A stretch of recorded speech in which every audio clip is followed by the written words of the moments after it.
Ini kami bersyukur sekali, alhamdulillah tadi keterangan Bawaslu menjawab semua pertanyaan-pertanyaan publik. Pertama, kami bersyukur sekali bahwa Bawaslu mengakui.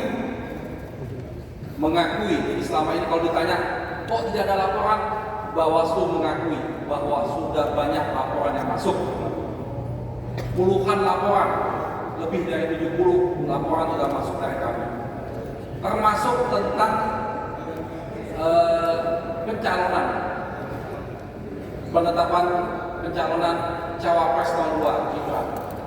Sudah masuk juga laporan dari kami. Jadi kalau ditanyakan kenapa belum tidak pernah ada laporan, Bawaslu tadi sudah menjelaskan. Artinya sudah resmi sudah ada laporan. Lalu selanjutnya yang menyenangkan juga bagi kami adalah diakui juga oleh Bawaslu bahwa banyak laporan kami tidak ditindaklanjuti. Jadi itu juga sebagai bahan yang kuat bagi kami bahwa karena Bawaslu tidak menindaklanjuti, maka MK lah yang paling tepat untuk memproses ini. Itu hal yang penting yang tadi di Bawaslu sampaikan. Kenapa?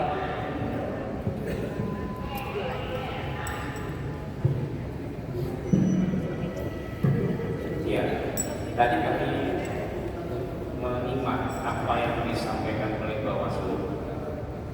Hampir sebagian besar laporan-laporan itu adalah berupa tindakan yang dilakukan oleh pasangan calon nomor 2. Laporan-laporan itu ya, ditujukan kepada hanya salah satu pasangan calon. Sebagian besar ketika ada laporan pembagian susu yang kasat mata, kemudian kesimpulannya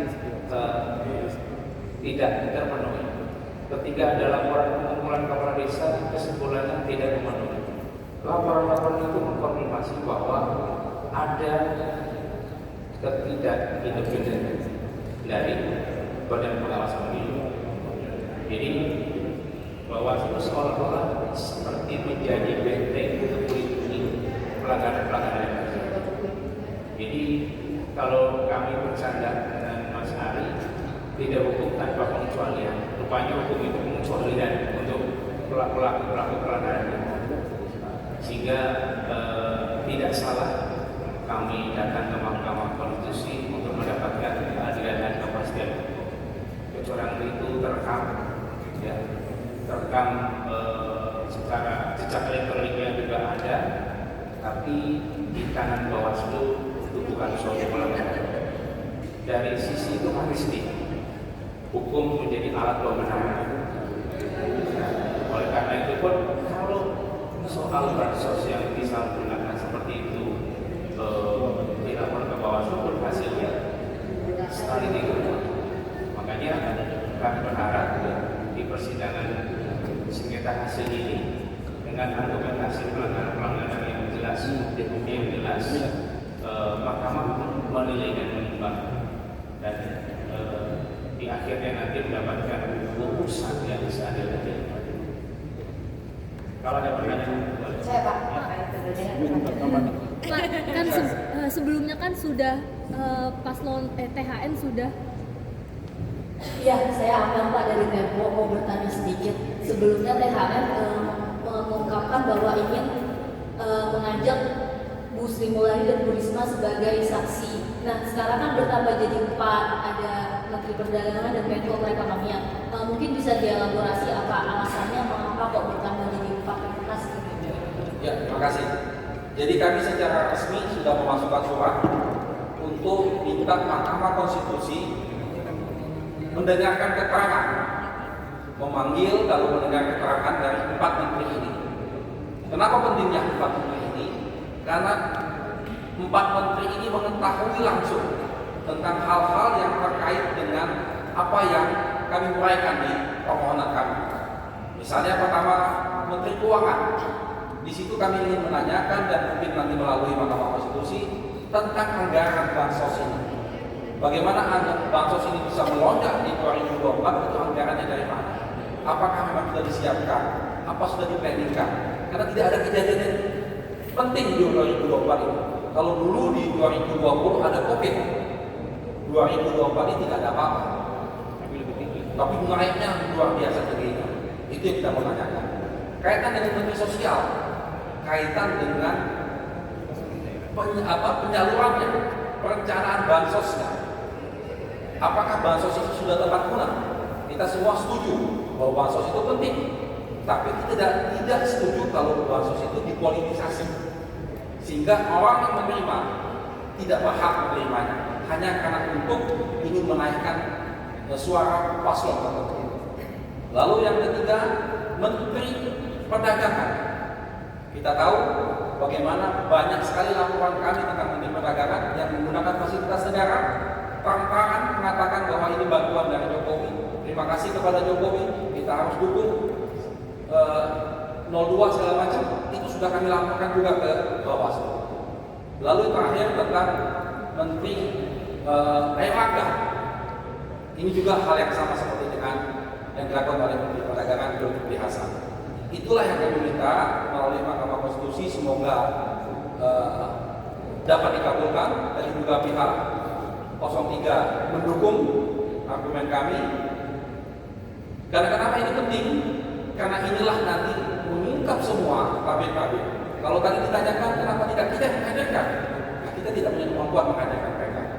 Ya, kecuali kalau nanti kita sudah jadi presiden, bisa kita hadirkan mereka.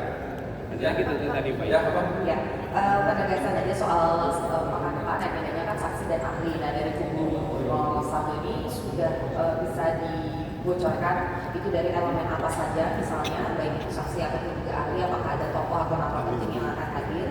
Kemudian tadi di pernyataan dari Bawaslu ini memang banyak laporannya, tapi banyak juga yang tidak bisa ditindaklanjuti karena ada kekurangan alat bukti ataupun juga ada kekurangan lain pada saat prosesnya begitu.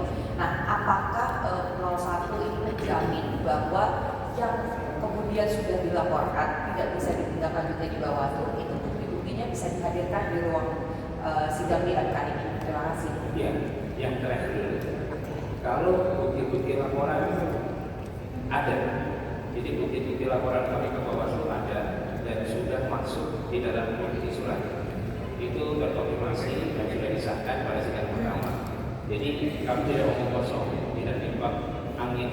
Jadi apa peristiwa-peristiwa pelanggaran yang dihadapi pasangan calon 01 ini, jika ada pelanggaran lapor, dan laporan itu masuk ke TS. Kita jadikan bukti sudah.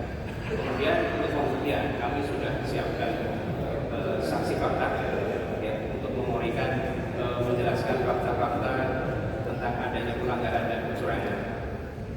Kemudian juga saksi ahli, kemudian juga ahli. Ahli itu kriterianya saja ya. Kalau sosoknya nanti Senin baru bisa kita sampaikan mengenai penyelenggaraan pemilu.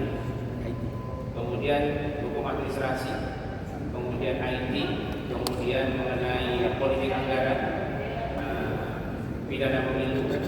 Kemudian nanti ahli-ahli inilah akan menerangkan bagaimana dari sisi keilmuannya, apakah itu merupakan suatu pelanggaran atau tidak, kita serahkan kepada majelis hakim. Tapi yang jelas dari sisi yang ideal, ketika politik anggaran itu pengaruhnya apa ketika disalurkan atau digelontorkan tidak sesuai dengan mekanisme, tidak sesuai dengan kewenangan yang mencairkan, dan tidak sesuai dengan waktu pencairannya.